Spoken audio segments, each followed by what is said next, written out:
flag at the back. Formula One in 2024 begins when the 5 red lights go out.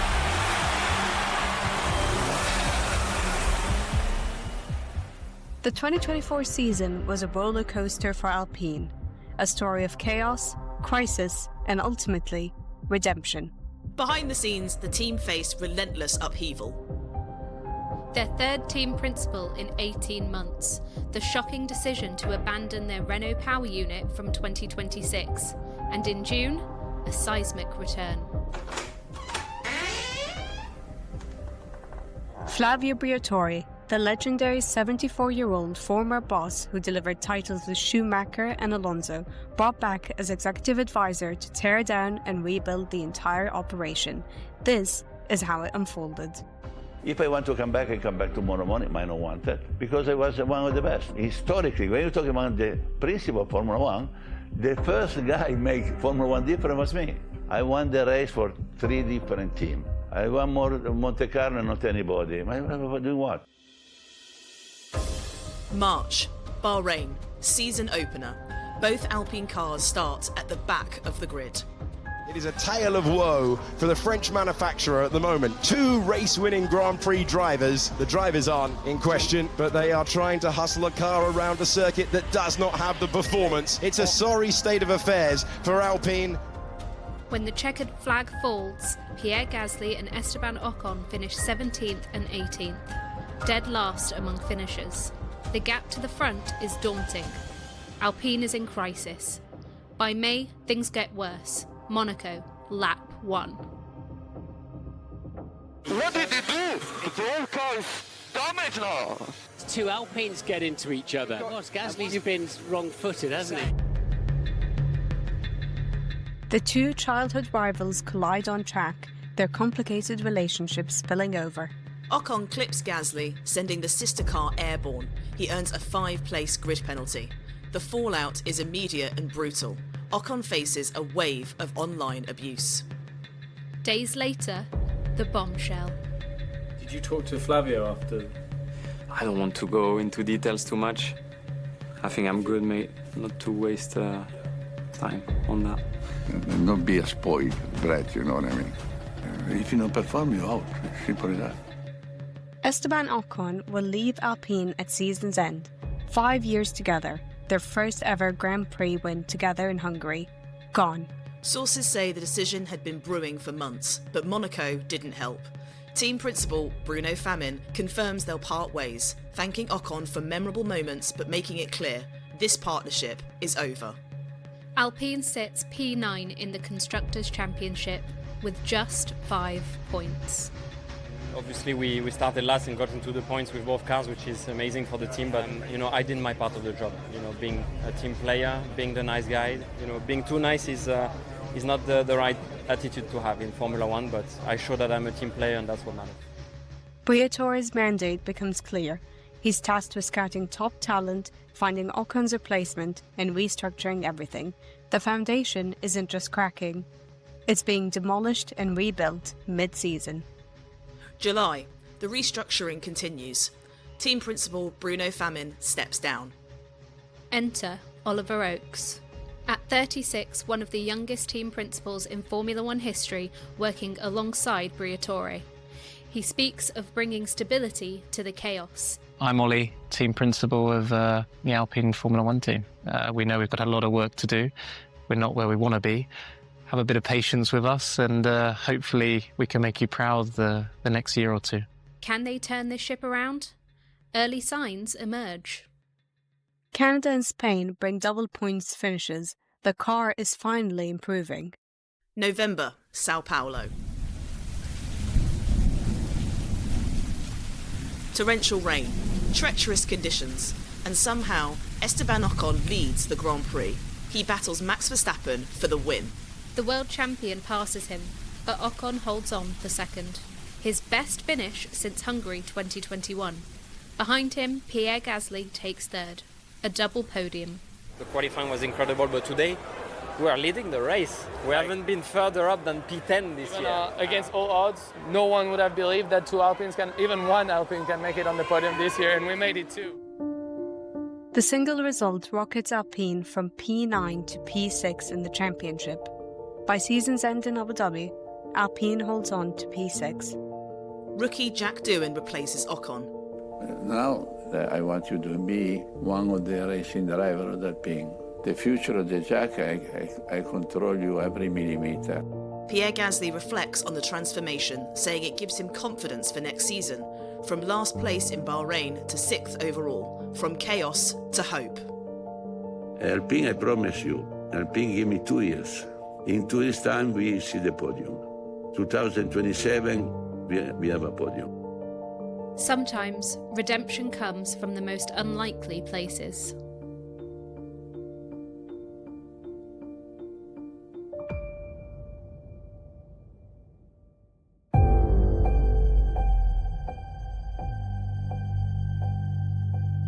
To understand where Alpine ended their 2025 season hopes, we need to rewind back to 2024. Bahrain, opening race. Both cars qualified at the back of the grid. Esteban Ocon in 19th and Pierre Gasly in 20th. They limped to the checkered flag a lap down in 17th and 18th. Rumours swirled around the paddock of a slow car that was overweight.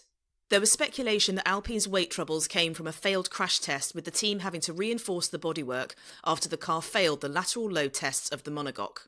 Next, there was talk that there was a specific area where the Renault-powered team had incorporated weight-saving measures, but they weren't up to the test. Whatever was the cause for the team's disappointing start to the 2024 season, there wasn't much the team could do to help their results on Sunday. The only thing the team could think to do was use most of the race as a data-gathering session, with lots of work to do ahead of the next race. Bruno Famin, the team principal, said, Bahrain race has been difficult, but we were expecting a difficult start of season. It confirmed that we needed changes. It was the kind of weekend that makes a team question everything: the concept, the execution, and if the person in charge of the car development is really up to the job. Technical Director Matt Harmon and Head of Aerodynamics Dirk de Beer both resigned from their positions following the disappointing result, and Alpine responded by creating 3 specialist positions to replace the singular position of Technical Director. Joe Burnell was appointed Technical Director, specialising in engineering. David Wheater was appointed Technical Director, specialising in aerodynamics, and Kieran Pilbeam became Technical Director, specialising in performance. Unfortunately, this issue was not new for the Alpine team. To reach the top, you need everyone to be pushing in the same direction, working towards the same goal, and laser-focused on success. But Alpine has been changing their direction, plan, and ideas of success over and over. Since becoming Alpine in 2021, this team has had 5 team principals in 4 years. Marcin Budkowski served as Executive Director in 2021 before being replaced. His departure brought an end to a 3-year stint at the team after he joined in 2018 from working at the FIA. Laurent Rossi took over as CEO ahead of 2021 and decided to conduct a review of the team, including the management structure.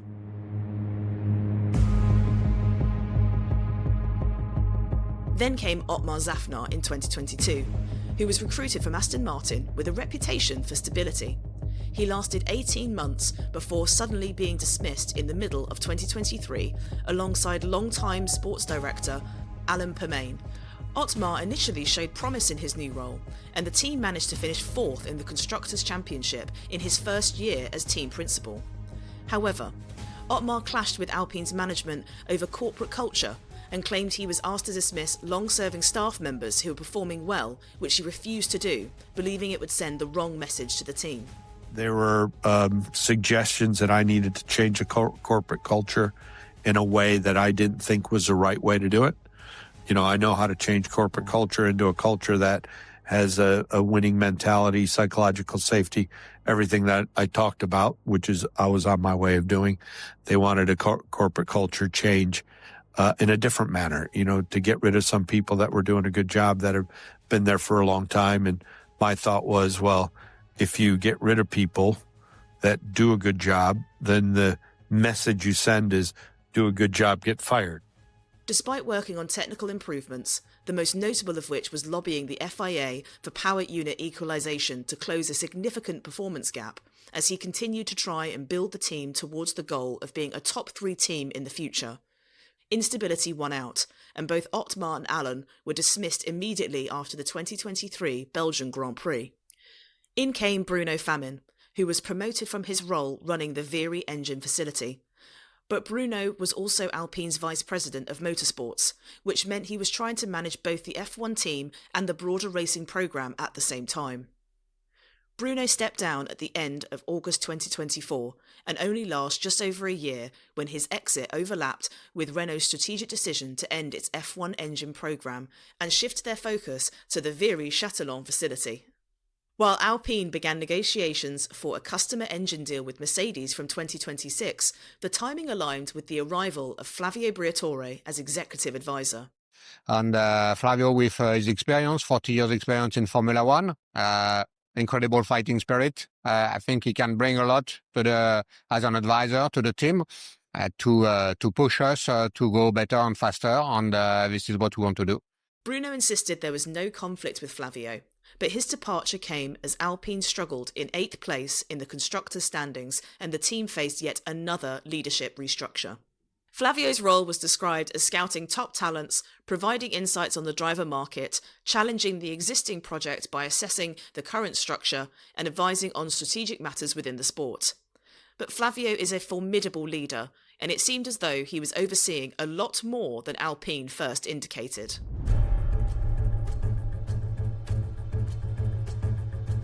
Flavio's first task was to find a replacement for Bruno Famin.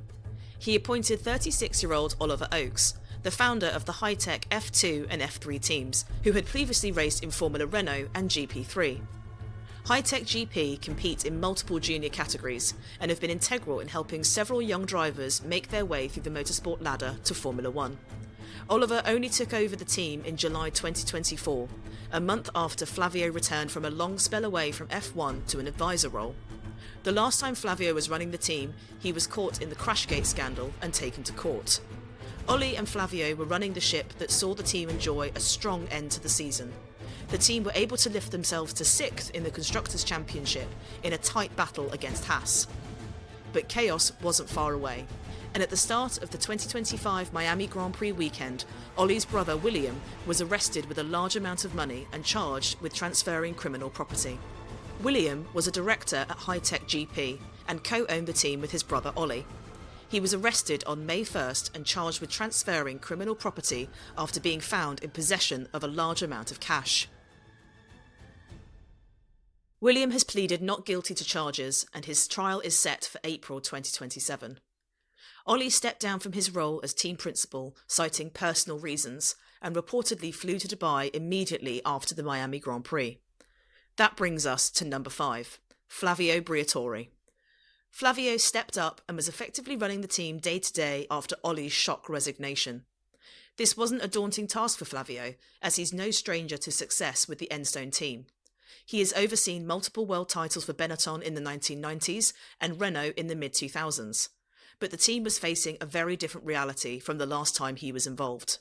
Now the team is in a very bad situation, but I don't know if I won the race in 2 years, but I'm sure in 2027, 2026 we see some podium. When Flavio took over this year, the team was in 9th place in the Constructors Championship on a lowly 7 points after 6 races. Since joining as the effective head of the F1 project over 12 months ago, Flavio has led the team to the back of the grid. It was always going to be a tall order to pull off a positive season when the team decided to pull all its focus onto the new rules coming into effect for 2026, when Alpine will abandon its own engine and switch to being a Mercedes customer team. But the revolving door doesn't just include team principals.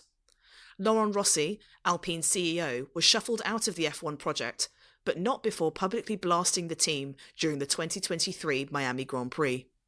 Following their rocky start in 2023, Laurent branded the team as displaying an amateurishness, and followed that up by saying, "There's going to be consequences, and I won't wait until the end of the year. The trajectory is not good, and we need to fix the mindset of the team ASAP."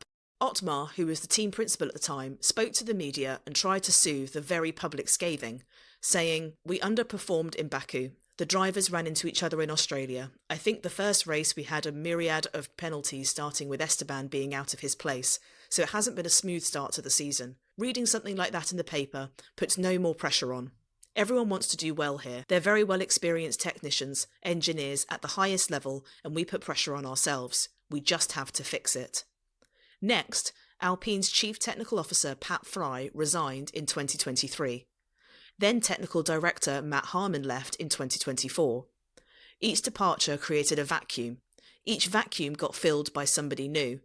And every new person brought different ideas, different philosophies, and different technical directions. When Ollie Oakes arrived in 2024, he was blunt about what he found. I dare say it's been mismanaged for quite a few years. Flavio was even harsher as he described the Enstone-based team as needing an electric shock to revitalise the system.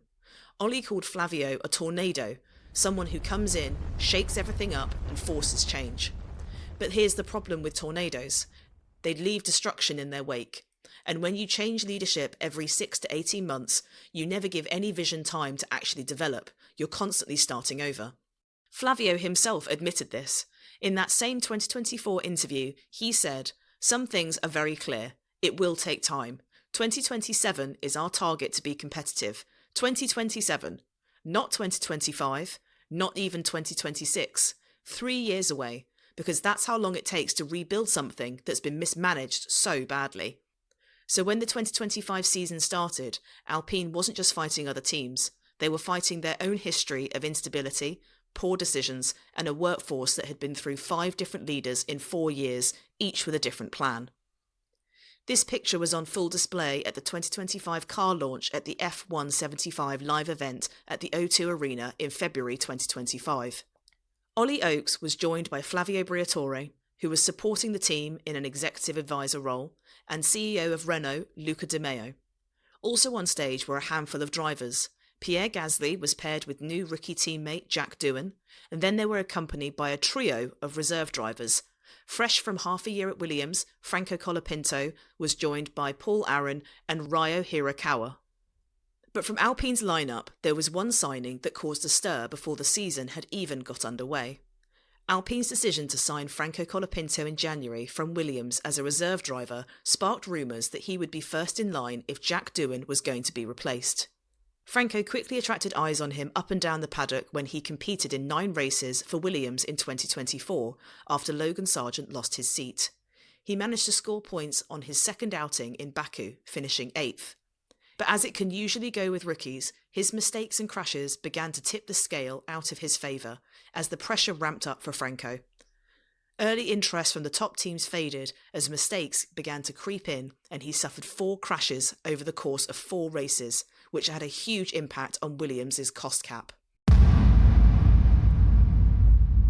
All too quickly, the day had finally arrived. It was time to go racing. The 2025 season opener arrived under grey Melbourne skies. A rain-soaked Albert Park turned the opening lap into a lottery. Jack Doohan's home race debut lasted all of 1 lap. He caught a painted white line somewhere between turns 4 and 6, the rear stepped out and his Alpine was in the wall.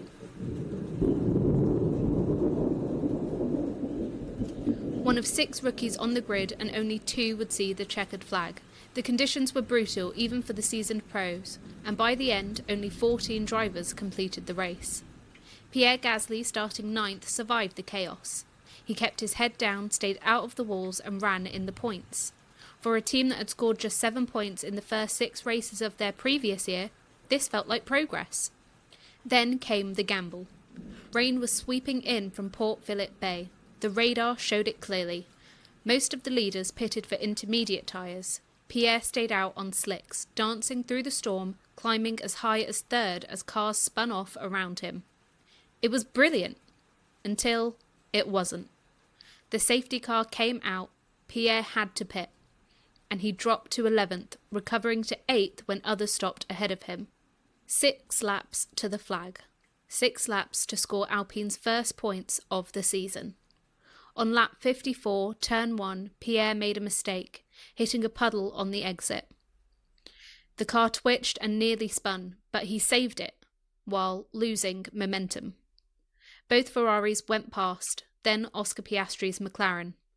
11th place, just 4 seconds behind the final points finishing position. Ollie Oakes tried to find the positives.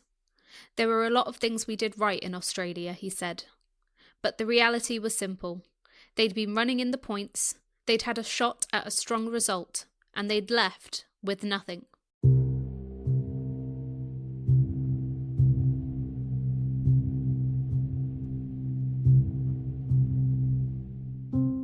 Shanghai was supposed to be different, but it wasn't.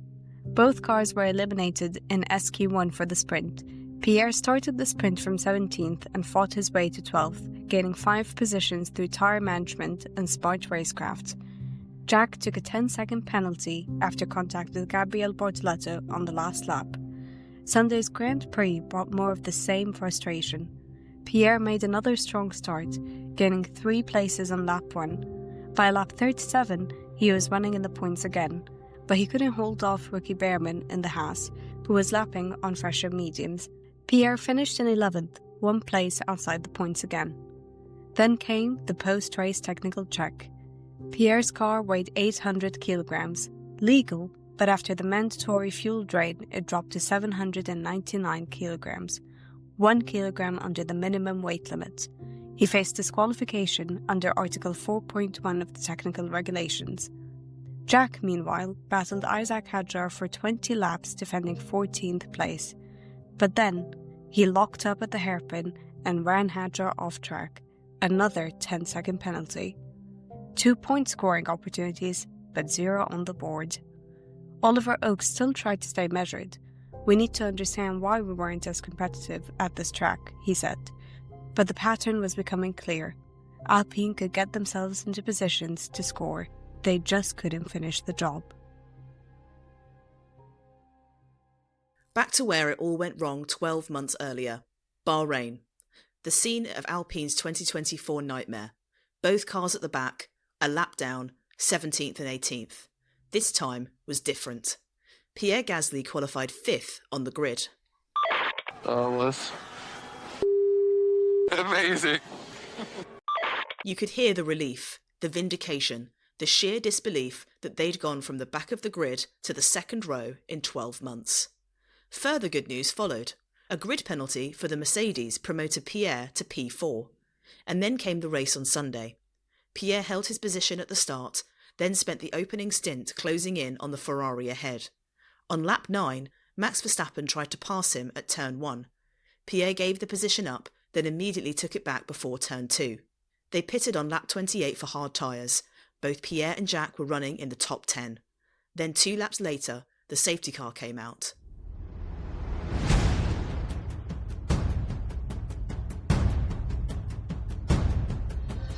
Perfect timing for those who hadn't stopped yet. Terrible timing for Alpine. Jack, exposed on older tyres, was picked off by soft tyre challengers. He finished 14th with a 5-second penalty for track limits. Pierre fought. Lap after lap, he held off Verstappen, the reigning world champion hunting him down. His tyres were fading, the gap was shrinking. Final lap, turn 4, Verstappen finally got past. But still, Pierre finished in 7th place, 6 points, Alpine's first points of 2025. There was a lot of pressure to keep Max behind for so many laps, but we just ran out of tyres at the end, Pierre said. It was so close, but unfortunately we couldn't quite make it.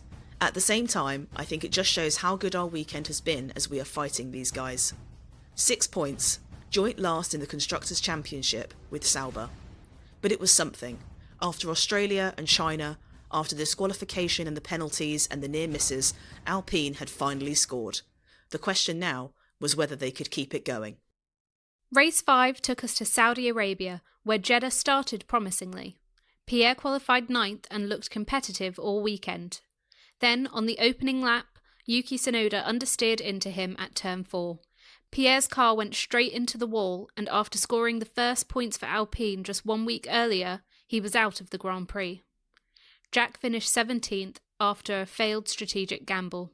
0 points. Then came Miami, and with it, the kind of news that stops a paddock cold. Thursday, May 1st, Silverstone Park. William Oakes, Alpine team principal Oliver Oakes' brother, and co-owner of High-Tech GP, was stopped by police. He was in possession of a large amount of cash, 831,885 in pounds, 46,120 in euros, and 10,000 in dollars. The charge? Transferring criminal property. Oliver Oakes wasn't accused of any wrongdoing and wasn't linked to the arrest, but by Tuesday he'd resigned as Alpine's team principal with immediate effect. He flew to Dubai directly from Miami while the initial tensions were solved. The statement from Alpine was brief, corporate, and final. The team has accepted his resignation with immediate effect. 10 months. That's how long Oliver Oakes lasted as Alpine's team principal.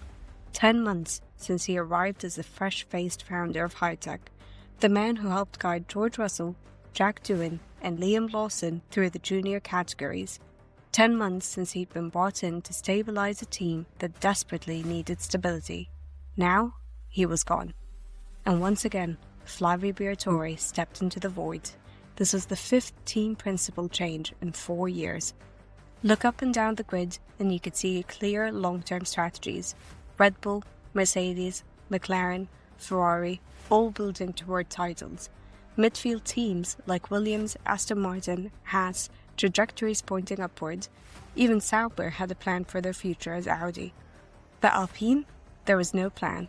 Just another leadership change, just another reset, and Flavio Briatore was now at the centre of it all.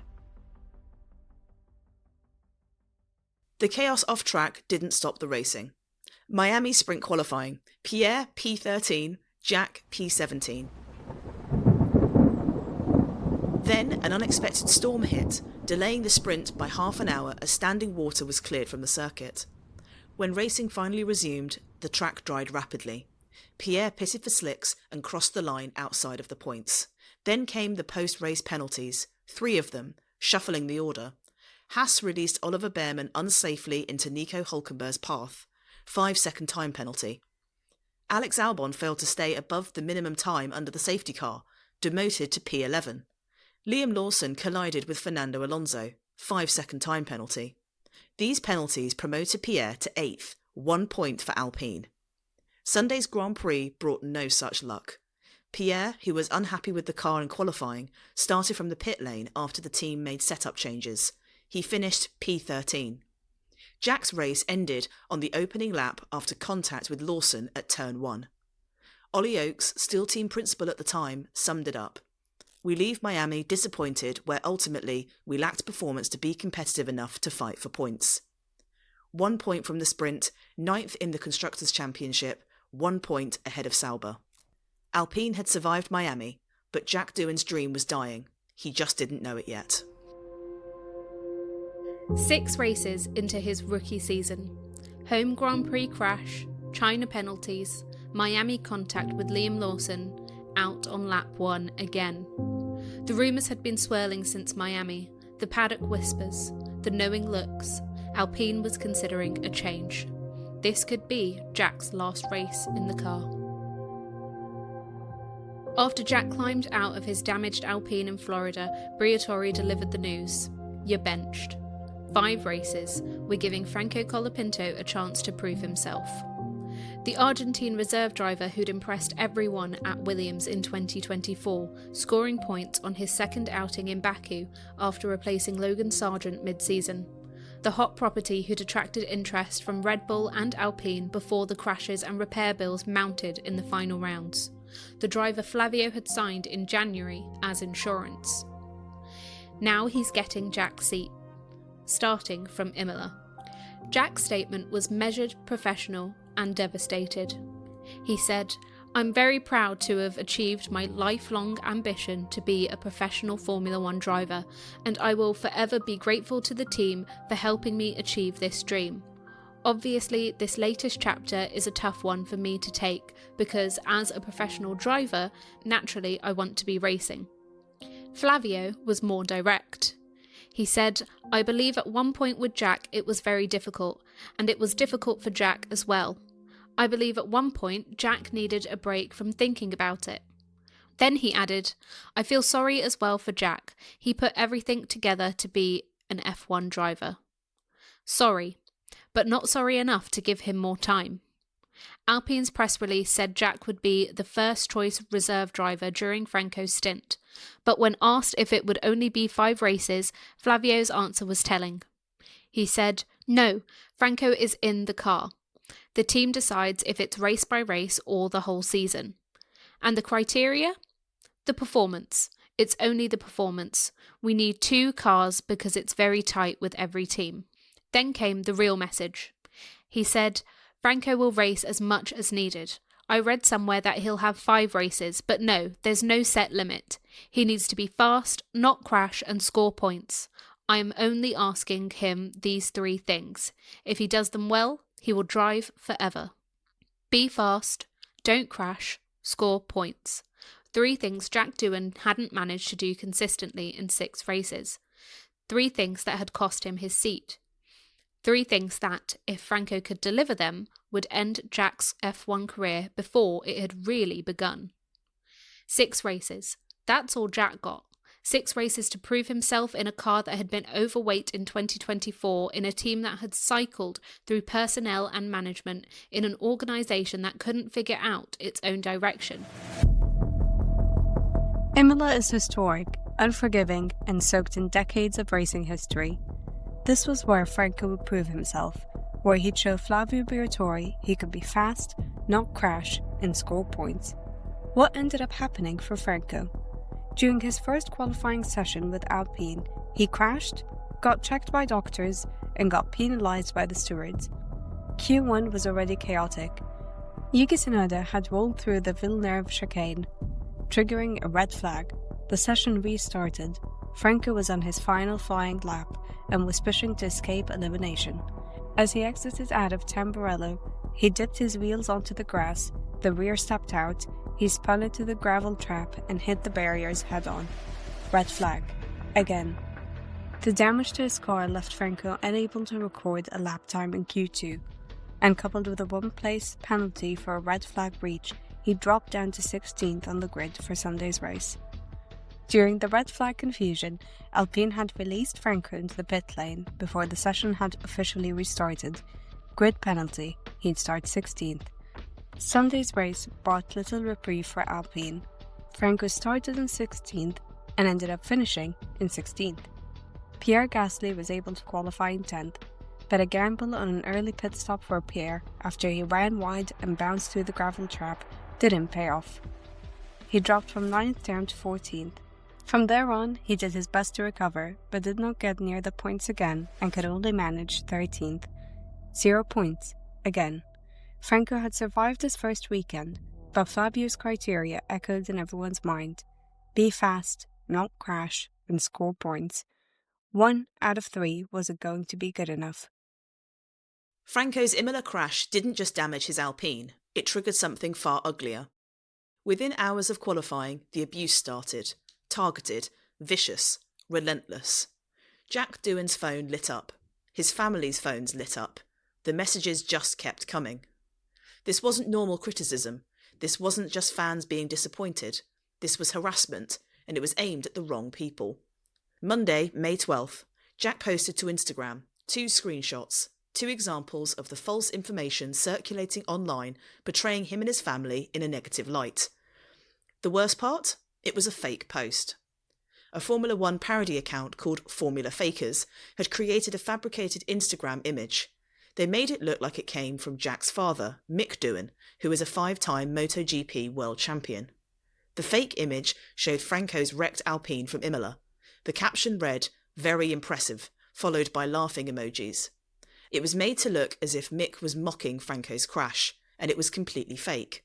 But several Argentinian media outlets reported it as fact, and the floodgates opened. Jack's statement was clear, exhausted, and desperate. As you can clearly see, the story circulating above is completely false. It was fabricated by Argentine fans attempting to portray me and my family in a negative light. They edited the original content to make it appear as though my father posted it, which is entirely untrue. Please stop harassing my family. I didn't think I would have to get to this point. Later, he issued a correction. The source wasn't Argentine, but multiple Argentine outlets had falsely reported the fabricated image, and that's what triggered the abuse. The damage was done. Jack Doohan hadn't even been driving, and now his family was being harassed because of a fake post about a driver who had taken his seat. But Jack wasn't the only target. Yuki Tsunoda, first practice at Imola. He was on a flying lap when Franco impeded him. Yuki threw up his hands in frustration. A hand gesture. That was it. Normal racing frustration. The abuse came for him too. When asked about it during the Imola weekend, Yuki was measured but clear. I heard about it, but to be honest, I guess it's not just about me if I heard correctly. They're going everywhere, to be honest. And then they're going for Jack. Then came the real point. He said, I know they are supporting their own country's driver. It's good that they have energy, but just control it. I feel like they can use the energy in the right way and in a much better way. Franco, to his credit, spoke up at Imola. I know they are extremely passionate and they are always very harsh on people. They have to give respect, and that's all we want. There is a lot of hate on social media, so of course we always try and want for all drivers to keep it respectful and keep it calm there.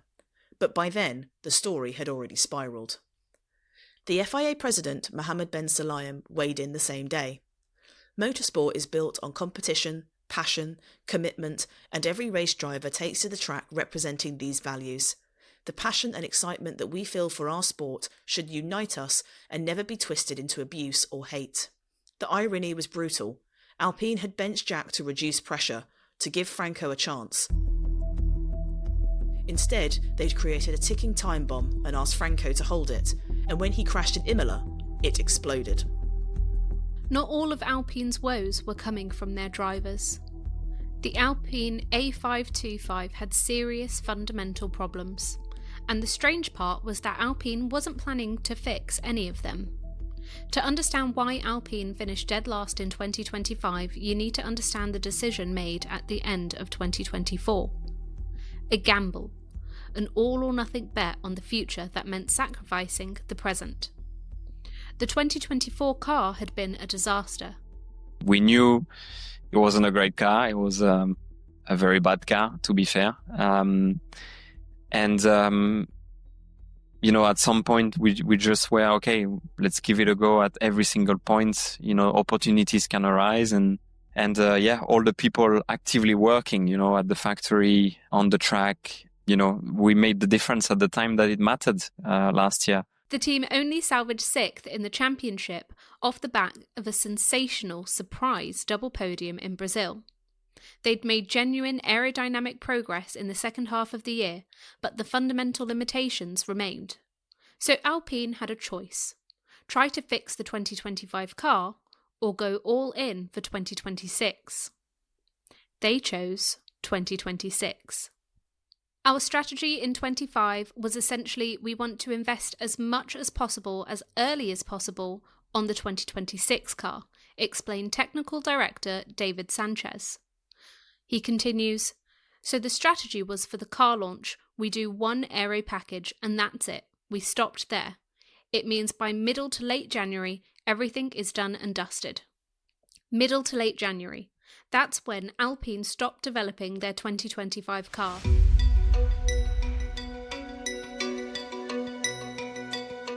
The launch car got new aerodynamics and a revised rear suspension to improve traction. Everything else carried over from 2024, including the monocoque and front suspension that they knew weren't very good. It was a bold strategy, but that's what they decided to do. They only fixed one end of the car. The A525 looked promising in Bahrain testing. Pierre Gasly's 7th place finish after qualifying 5th in the Bahrain Grand Prix seemed to confirm it. But that was misleading. Bahrain played into the car's strengths and hid its weaknesses. Those weaknesses were laid bare everywhere else. The car was decent in medium and high-speed corners but struggled on slower tracks with bumps and high curb riding demand. That wasn't helped by a Renault power unit that was relatively weak on energy recovery and was a problem that couldn't be fixed because power units are homologulated. In F1, homologation is the FIA's official certification process where a car or its key parts, like the engine, is meticulously checked against technical rules. This is done to ensure it's safe and compliant and effectively freezes the design for the season to control costs and development, meaning it's approved to race within strict specifications. It's well known that Alpine had a power deficit of around 15 kilowatts or 20 brake horsepower. Around an average circuit, that costs approximately 0.2. But the ERS system was also inefficient when it came to harvesting electrical energy under braking.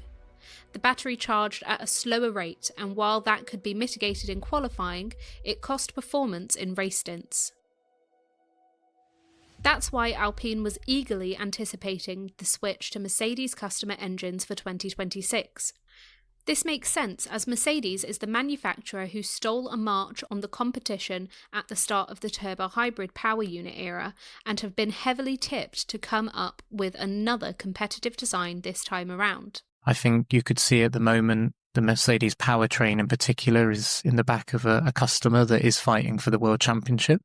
So I think there's a few boxes there that you go, if I want to take a pragmatic choice, they stack up quite strongly to going that is the right choice. Their results speak for themselves.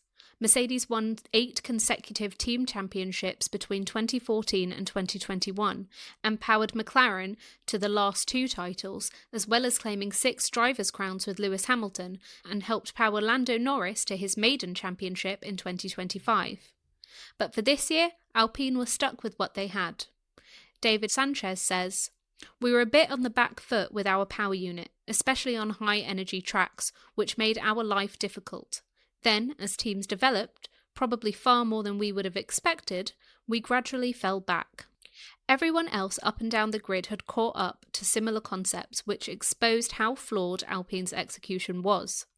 Their weaknesses were magnified as the season went on, and there would be no cavalry coming.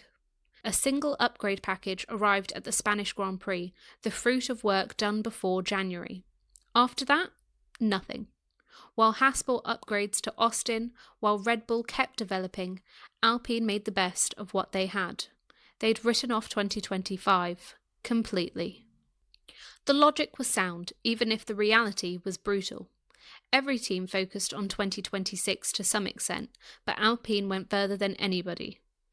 The gamble was this: endure a terrible 2025 season to give themselves the best possible shot at 2026. But there was a catch. As Steve Nielsen, who took over as managing director in September, explained, it's not guaranteed that the extra resource translates into more performance gained with the 2026 car than its rivals. Hope. That's what it came down to. Hope that sacrificing 2025 would pay off in 2026. Hope that the extra development time would translate into performance. Hope that Alpine, a team that had been stuck chasing its tail for years, had finally made the right decision. Yet, the Renault-owned team's ambitious long-term goals have never come to fruition in the last 10 years. The only question we're waiting to find the answer for is, will the gamble be worth it? Spain, a track that doesn't lie. If your car is good, it shows. If it's not, there's nowhere to hide.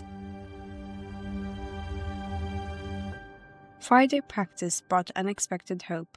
Pierre completed 58 laps across both sessions, both times inside the top 10. The new parts on the A525 seemed to be working.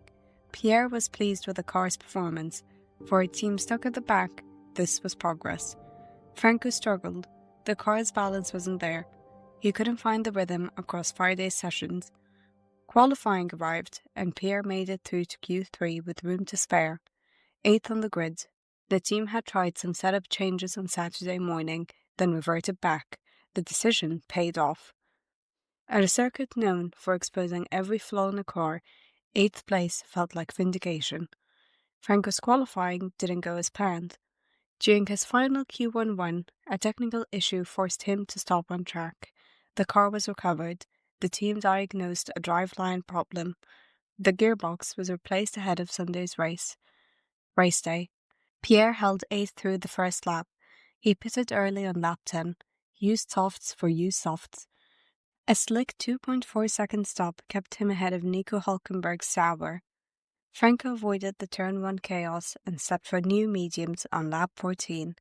He was running a different strategy to Pierre, stopping again on lap 39, then once more under the safety car on lap 54. But traffic ruined his race. Dirty air destroyed his tyres. He crossed the line in 15th. Pierre's second stop came on lap 31, switching to new mediums after being passed by Isaac Hadjar. He was running 10th when the safety car deployed on lap 54. Alpine reacted perfectly. Another stop. Used softs. Pierre gained a place when Kimi Antonelli retired and finished just under 2 seconds behind Hadjar in 9th. Then came the post-race penalty. Max Verstappen's 10-second time penalty promoted Pierre to 8th. 4 points. Pierre's quote summed it up.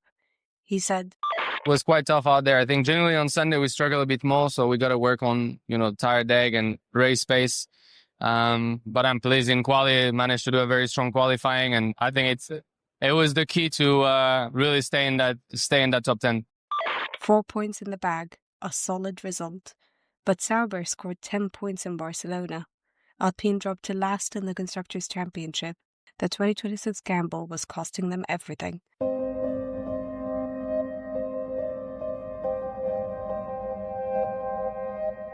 While Alpine was scrambling for points on track, off track they were trying to rebuild again.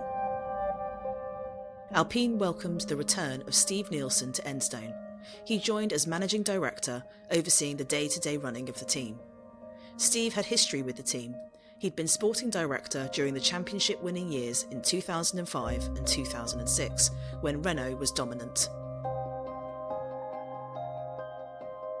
More recently, he'd worked for the FIA and Formula One itself. 2 other senior hires followed. Chris Midgley was appointed head of aerodynamic development, and Guy Martin became global marketing director. On paper, it looked like stability, like a plan, like Alpine was finally getting serious about building something that would last. But it was hard to ignore the pattern. New faces, new titles, new promises. How many times have we seen this before? Away from the circuit, Alpine also confirmed a new commercial alliance. Franco and the team partnered with Claro, Latin America's largest telecommunications company. It made sense. Franco had brought attention, brought a fan base, brought commercial value, even if on-track results hadn't followed just yet. But the appointment of Steve Nielsen was the real story. Aiming to recapture the team's golden era, Flavio brought back a familiar veteran, someone he knew from experience could deliver a championship. There's some areas where we should be a bit stronger, and we'll work on that. But the key ingredients are at Enstone. It's got all the infrastructure that it needs, and it's our job to focus that and make sure that the product we put on the track is the best it can be. The question was whether he'd be given the time and stability to make a real difference, or whether, like everyone else, he'd be swept away in the next wave of chaos. September 1st, that's when Steve would officially take over. By then, the season would be halfway done. Alpine would be last in the standings, and the clock would still be ticking towards 2026. The British Grand Prix was next. Friday began warm and sunny, but both drivers struggled. The car couldn't handle Silverstone's high-speed corners. The unpredictable gusts of wind made things worse.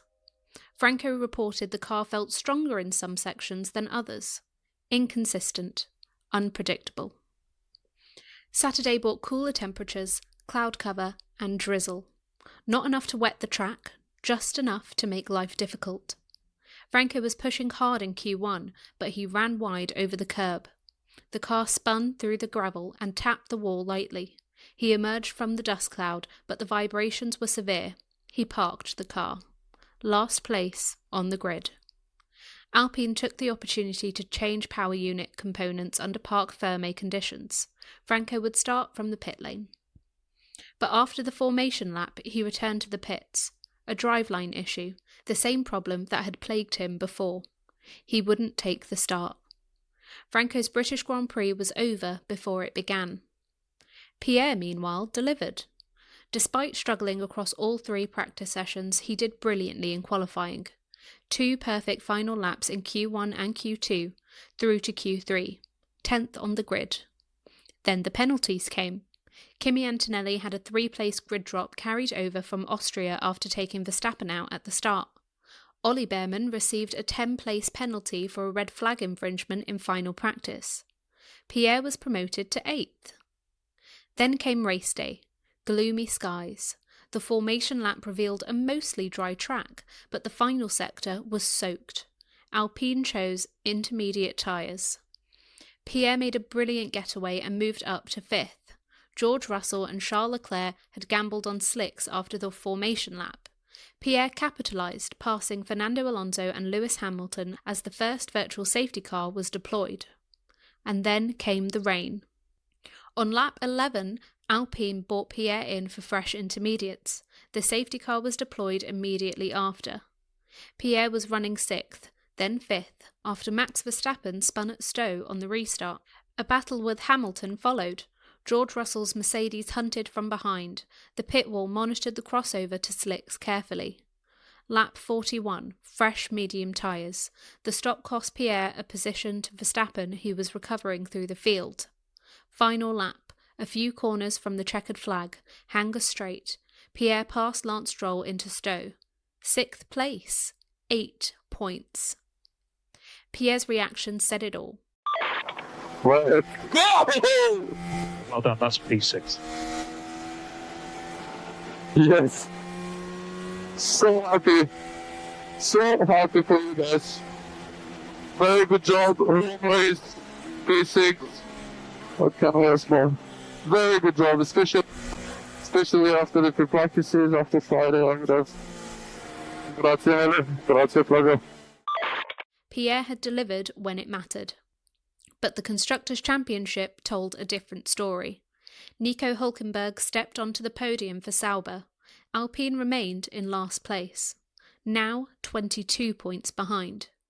At the Italian Grand Prix weekend, the announcement came that Pierre Gasly had extended his contract through the end of 2028, 6 seasons total since joining in 2023. It was a bold move. When Gasly first joined the team in 2023, Alpine had just finished 4th in the championship in 2022 and had their sights set on the top teams ahead, meaning regular podium finishes and potentially even more was an exciting expectation. However, 3 up and down seasons have seen them fall significantly short of these goals. The team finished dead last in the Constructors Championship this year, struggling through one of their worst seasons in recent memory, and they just locked down their lead driver for the long haul. The press release emphasised Pierre's commitment to the team and Alpine's belief in him as the driver to lead them into the new regulation era in 2026 and beyond. If it was down to me, I'll put all that money all on next year, because if you ask me, I don't actually care finishing 7th, 6th, 8th, 9 or 10. I want to be on the podium and I want to be winning. I know this year it doesn't matter how much money we put, we won't be able to close that gap with McLaren and the top runner, where next year as a team I see a huge opportunity, and we could be fighting for the World Championship in 2026 if we do the right if we take the right steps and make the right decisions for next year. So Pierre had achieved 2 podiums with the team so far, the 2023 Dutch Grand Prix and that sensational 2024 Sao Paulo Grand Prix that had salvaged 6th place in last year's championship. His performance had shown speed, consistency and leadership through some of the most turbulent years in the team's history. The timing was interesting. Alpine was banking everything on 2026, the new regulations and the Mercedes power unit, and now they've secured Pierre through 2028, ensuring continuity when it mattered most. But there was an elephant in the room that the announcement didn't address. What about the second seat? Franco Colapinto's 5-race evaluation period had come and gone. Jack Doohan was still on the sidelines, and Alpine had made no indication about who would be Pierre's teammate for the rest of 2025, let alone 2026 and beyond. Pierre had his future sorted. The team had their lead driver locked down. Everything else, still undecided. Alpine had finally made their decision. Franco Colapinto would stay in the car for the remainder of 2025.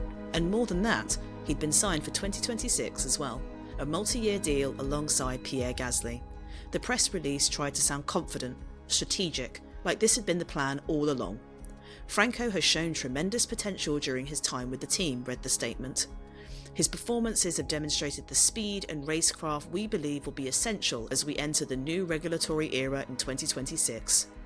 Flavio Briatore was more direct as usual. Franco has earned his opportunity. He's shown he can handle the pressure, learn quickly, and deliver when it matters. We believe he's the right driver to partner Pierre as we build towards our 2026 objectives. On paper, it made sense. Franco had potential. He had shown flashes of speed, he'd survived the chaos of his 5-race audition and kept the seat. But let's be honest about what really happened here. Alpine didn't choose Franco because he'd proven himself conclusively. They chose him because they'd already burned through Jack Doohan after 6 races and they needed someone in that second seat. And Jack Doohan's F1 dream had ended not with a statement but with silence. No announcement, no farewell, just the absence of his name in Alpine's 2026 plans. The revolving door at Alpine had claimed another victim. Pierre Gasly now had a teammate confirmed through 2026 and beyond. Stability, finally, or at least the appearance of it.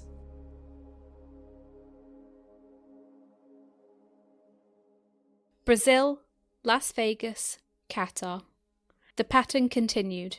Pierre and Franco fought in the midfield, battled the car's limitations, and occasionally showed flashes of pace. But when the checkered flag fell, they were outside the top 10, bar one single point for Gasly in Brazil. Alpine remained anchored to the bottom of the Constructors Championship. It's the worst position possible to have. We are the last one. Maybe the mistake we have this year, we don't have any big step during the season. We put all our effort in 2026 car. We are not happy at all, but we still compete and we still try to improve the car every race. By the time the paddock packed up from Qatar and headed to Abu Dhabi for the season finale, the gap to Sauber had grown to 46 points. One race left. One final chance of salvaging something, anything, from a season that had been defined by instability and a gamble on a future that hadn't arrived yet. On Thursday night before the season finale, the F1 drivers gathered for their traditional end-of-season dinner. Pierre Gasly picked up the bill for the entire grid. When asked about it afterwards, he laughed and said it was expensive. It was a generous gesture, a moment of camaraderie before the final race of a brutal season. Qualifying brought more frustration. Both drivers struggled through turn 1. Franco had his first 2 laps deleted for track limit violations. Pierre also lost a lap for running wide at the same corner. Both Alpine cars will be starting on the back row for the final race of the season. Before the race, back at Viry-Châtillon, members of the Renault engine team inscribed personal messages on the V6 power unit. This would be their final race as Alpine's engine supplier after decades of history together. The end of an era, marked not with a celebration, but with the last-place team, limping to the finish line. Pierre started 19th and finished 19th, and Colapinto wasn't able to move up either, finishing the race in last place. On the cool-down lap, Pierre's voice came over the radio, emotional, reflective. He said, "A big thank you to all the engineers and mechanics from Renault and Alpine for our 3 years together. It has been a pleasure working with all of you." Back in the garage, the team unmasked the 1.6-litre V6 engine and revved it to its limits one final time, a celebration and a farewell, the end of Renault's work engine program in Formula 1. After the race, Steve Nielsen, the managing director who'd only officially taken over in September, made his statement. He said, "2025 has been a really tough year, but we move onwards and upwards. I'd like to thank everybody for their professionalism and their dedication, even when times were tough. Better days lie ahead, and we'll regroup over the winter, hit the track with a better car in 26, and put this team where it should be. So happy holidays to everybody, have a well-deserved break, and see you in 2026. When the final points were tallied, Alpine had finished dead last in the Constructors Championship, 48 points behind Sauber in ninth. The 2026 gamble had delivered exactly what they'd sacrificed everything to avoid: complete failure in the present, with no guarantee the future would be any different. The season was over. The Renault engine era was over, and Alpine was left hoping that everything they'd endured in 2025 would somehow finally pay off when the new regulations arrived. Hope. That's all they had left.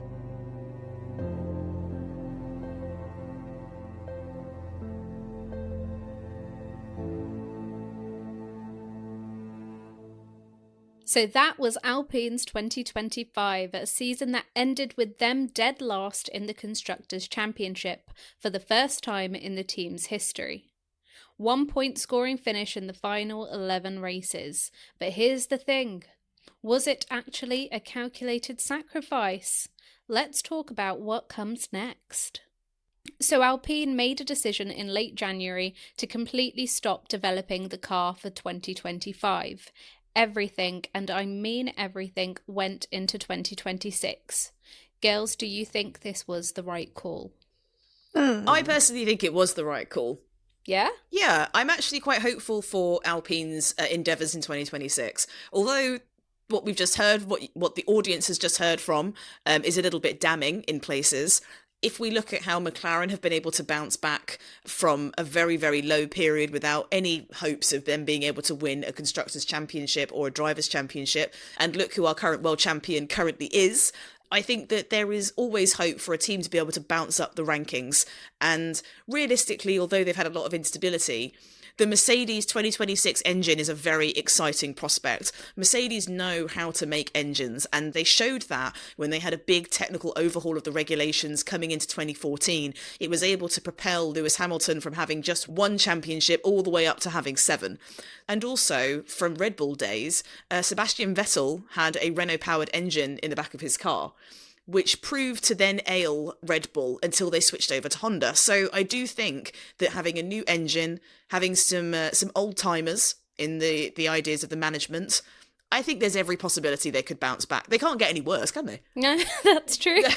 I agree and disagree with you. Go on then. On the point, because I do think they have a good chance to do very well in 2026, and it will be a very exciting period for Alpine. However, I think with all the restructuring that they've done and all the focus they've done in 2026 and not paying any attention in 2025 is very damaging to team morale. Yeah. Because what they've created is a very high pressure environment. I mean, Franco Colapinto is on edge because while he's still signed for 2026, he still doesn't have a very stable pace in the team. Like, there's no team principal now. Flavio Briatore is taken over. And I think to get excited for 2026, you need to have a good year to bounce from. And I think 2025 was a very bad year overall for Alpine. And I don't know how that will translate to next year. I don't know if people will be up for it as much. I think the reputation for Alpine has also gone down quite a lot with the moves that they've made. So I think they should have balanced it. I think they could have still put in effort for this year. I mean, look at Kick Sauber. Kick Sauber is planning a lot for 2026 and they're going to be Audi, but they still performed very, very well in 2025. I mean, Nico Hülkenberg got a podium, Gabriel Bortoleto was one of the standout rookies, and they still showed up. I agree. However, I give you an analogy from my own life because I don't work in Formula One, but when we went on holiday, I got food poisoning and I obviously ended up in an Indian hospital fighting for my life. And then when I came back to the UK, I had a cold. But because I had the perspective of how awful food poisoning was in India, the cold didn't feel that bad.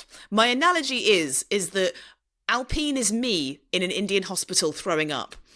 That's their 2025. So even if their 2026 is them being me in the UK with a cold, it's still better than it was. So I think that would naturally bring up team morale.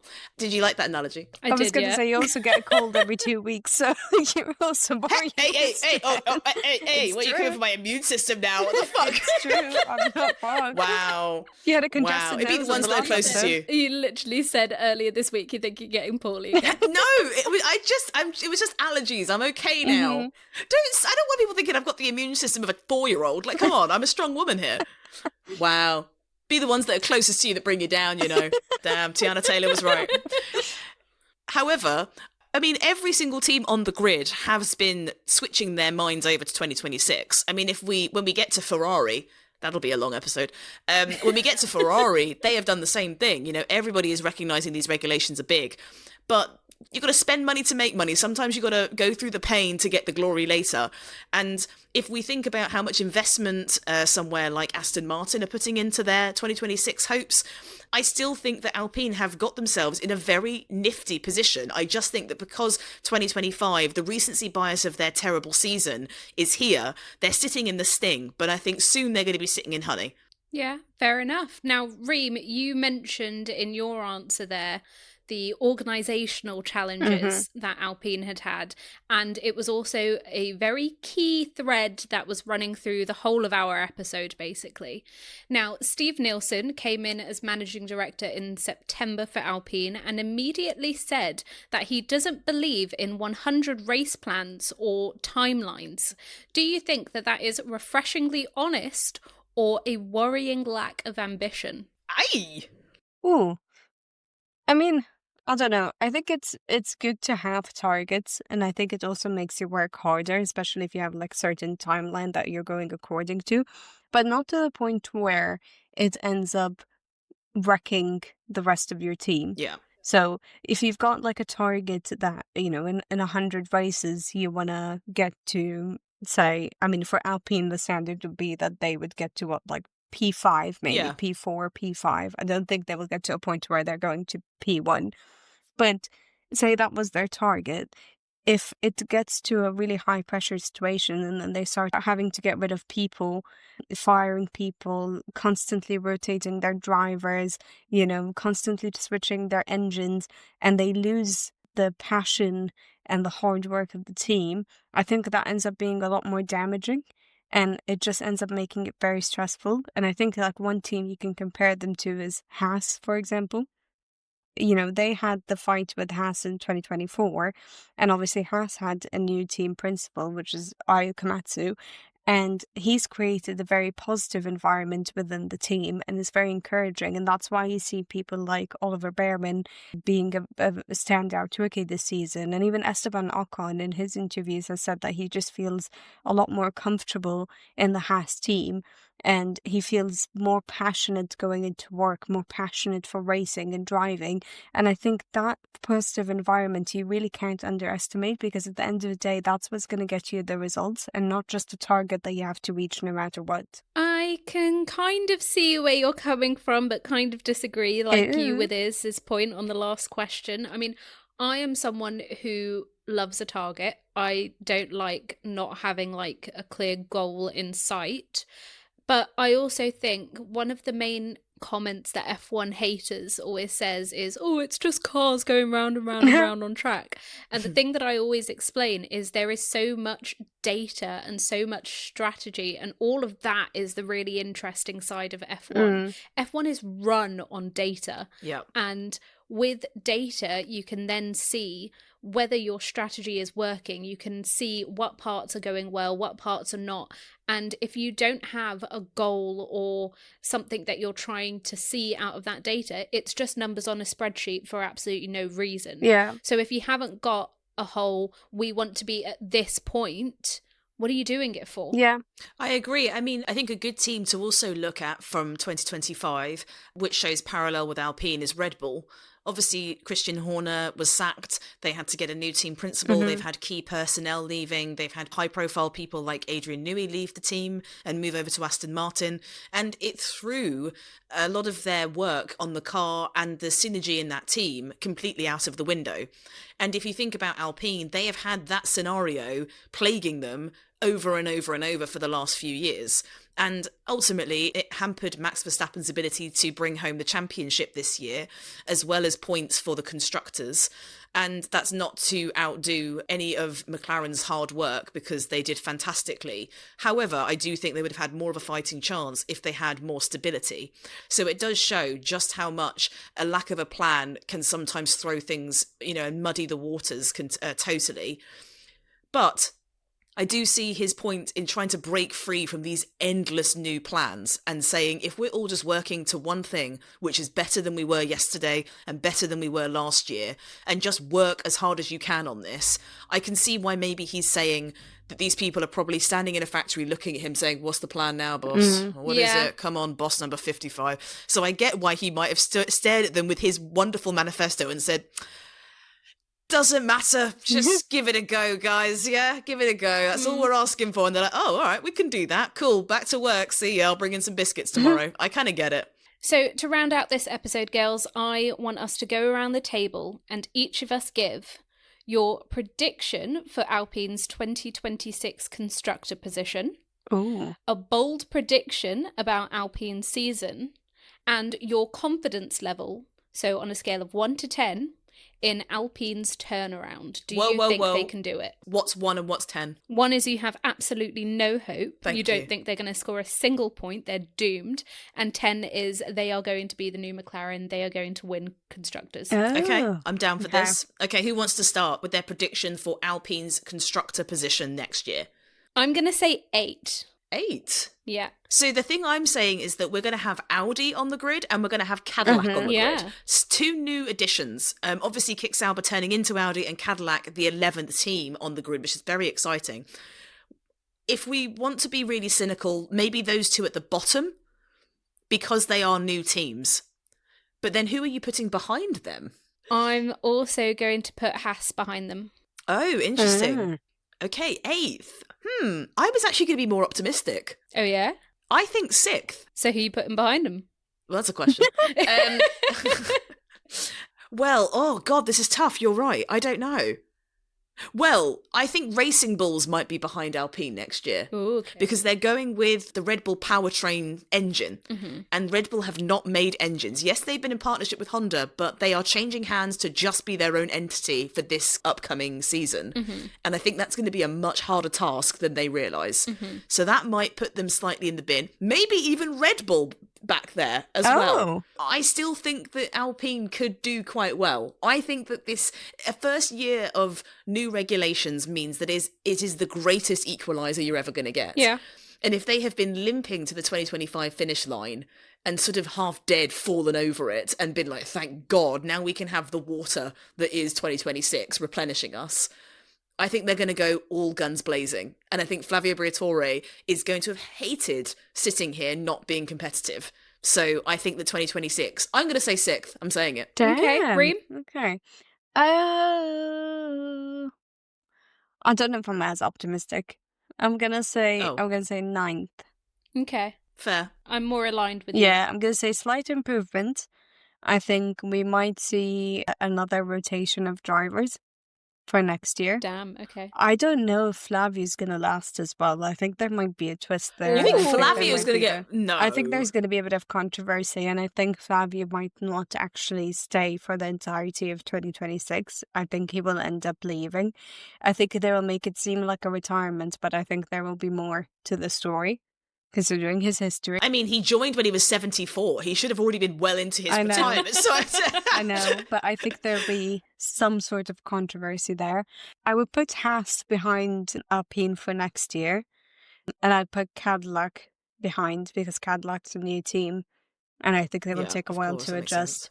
So yeah, I think 2027 might be their year, but 2026, I think it would just be slight improvements. Yeah, I mean, the one thing I will say as part of the reason why I'm not as optimistic as you is that, yes, they're going to have a Mercedes engine, and we know the Mercedes engines to be powerful in terms of other technical regulations that are more engine-based. But Alpine have always had their own engine, so they know how to build a car for their engine. That's Whereas true. when you're getting an engine from a different manufacturer, you have to build your car around that engine. That's true, yeah. Essentially. And they've never had to do that. So there's going to be a huge learning curve in having to do that. So it's whether or not they make that work. That is true. And I think we've seen from Lewis going over to Ferrari how much even the type of brakes that they use at Ferrari that differs to how he's had them. And he's only ever driven a Mercedes powered car in Formula One. We've heard and seen the results, you know, from him having to deal with that. It is a big undertaking. But my bold prediction for Alpine's 2026 season is that they get a double points finish in race 1. Oh, damn. Race Okay. 1. That is mine. My reasoning for that is that when we saw the new regulations for 2022, there was a lot of unreliability as people got used to their new engines and understanding their cars, getting the setups right, cooling right. And I think that that leaves it wide open for teams such as Alpine, who have had to, let's be honest, they've had to race on the bad fortunes of their competitors.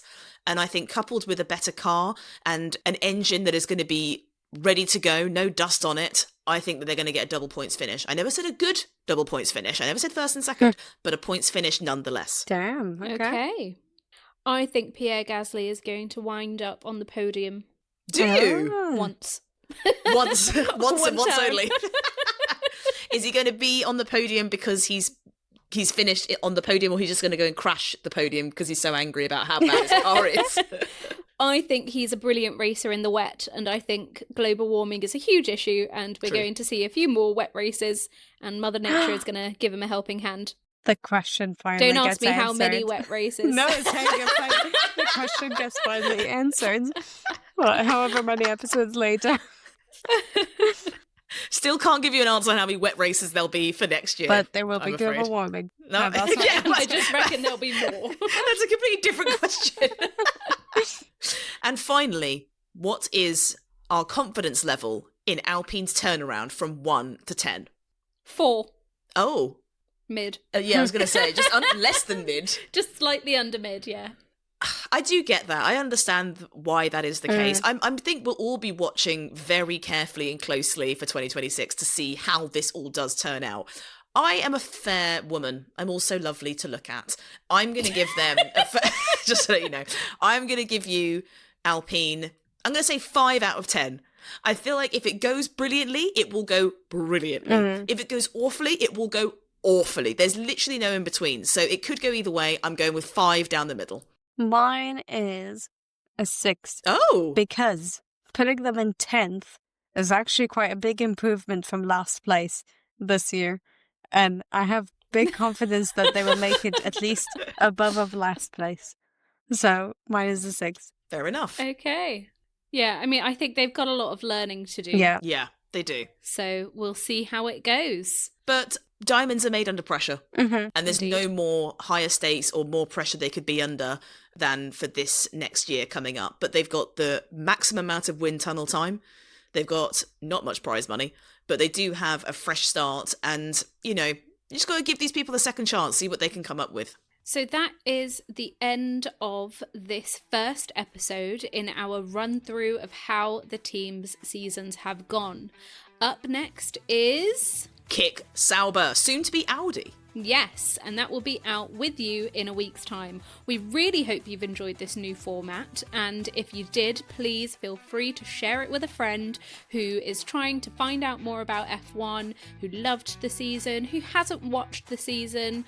Or for people in your office that are talking about F1 and then you've realised from listening to this episode they're talking a load of old wassa and you can go back and you can now take notes with your mates and you can go back and say why they're wrong in 14 different ways.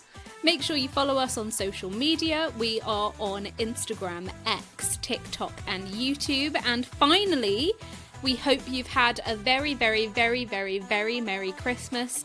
And when it comes, a Happy New Year.